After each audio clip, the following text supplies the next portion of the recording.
So it doesn't matter what you don't have right now.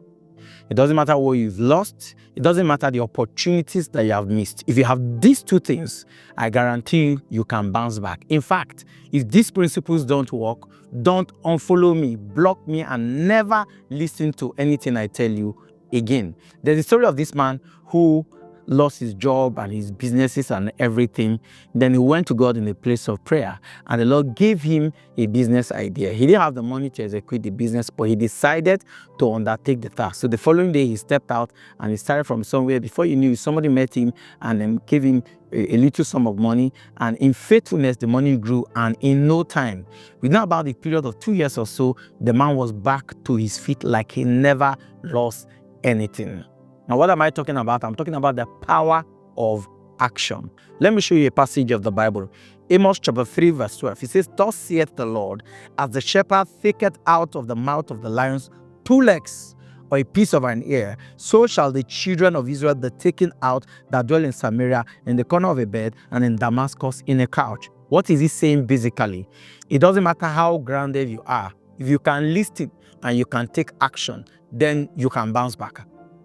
If you can listen, you can take action, then you can bounce back. The challenge you have is that most people are praying, they're really praying, they're praying for intervention, but they don't listen. They don't listen to counsel, they don't research and think of a way they can bounce back, so they don't hear. And some people hear and they don't take action. We have a lot of people who just keep analyzing, they just keep praying from one marathon fast to another, one prayer meeting to another, one Bible course, one certification to another, but they don't take steps. And if you don't take steps, you will not experience the supernatural. You will not have exciting stories to tell your children. You will not have wonderful stories of divine intervention. How that at the 11th hour, it was already looking like you were going to fail, but then God came through for you. I'll give you a few examples. The first example is Peter. Peter and the rest of the disciples were on the boat, and they were crossing over to the other side of the sea. And in the middle of the night, they saw a particular person coming. And then they said it's Jesus. Some other people said it's a ghost. And Peter said, "Master, if you are the one, ask me to come." And Jesus asked him to come. He used his ear. He listened. He heard what Jesus was saying. And then he didn't stop there. He didn't analyze, "Oh, Jesus asked me to come," and then write down in his diary. He stood up immediately and began to walk on water. He began to walk on water. There are a lot of you, that's what you need to do this year. Walk on water. Step out in faith. You have nothing to lose if you don't get your desired result. But you never can tell what is on the other side of miracles, of obedience. The miracles that's on the other side of obedience. Another example. 4 lepers that were at the city gate of Samaria.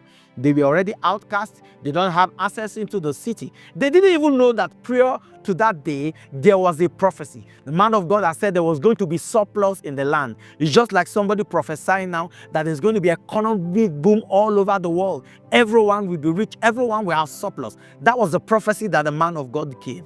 The people heard it and did nothing about it, but the lepers heard. They didn't hear about it, rather. They didn't hear about it, but they engaged and they said, "We've been sitting down here for too long. If you continue to sit here, nothing will change. If you don't take steps, nothing will happen. Why sit we here until we die?" They decided, they said, "We are going to stand up and take steps." The moment they began to move towards the camp of the Syria, the Bible said that God amplified their steps. The people began to hear the footsteps of chariots and horses and multitude of thousands of soldiers. That is a miraculous experience. God can do the same for you if only you are going to take steps. God can do the same for you if only you are going to take steps. So what is my charge to you today? This is the end of January. Go ahead and execute all the plans that you have written down. Send that application. Yes, make that call. Yes, send that email. Yes, take that step. Start that business. Do the flyer. Reach out to somebody. Talk to someone about it.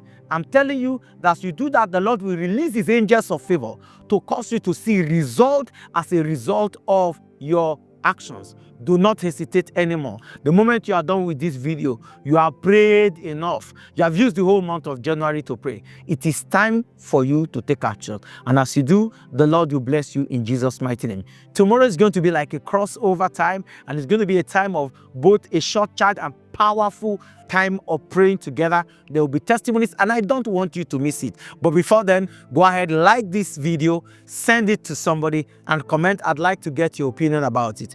God bless you.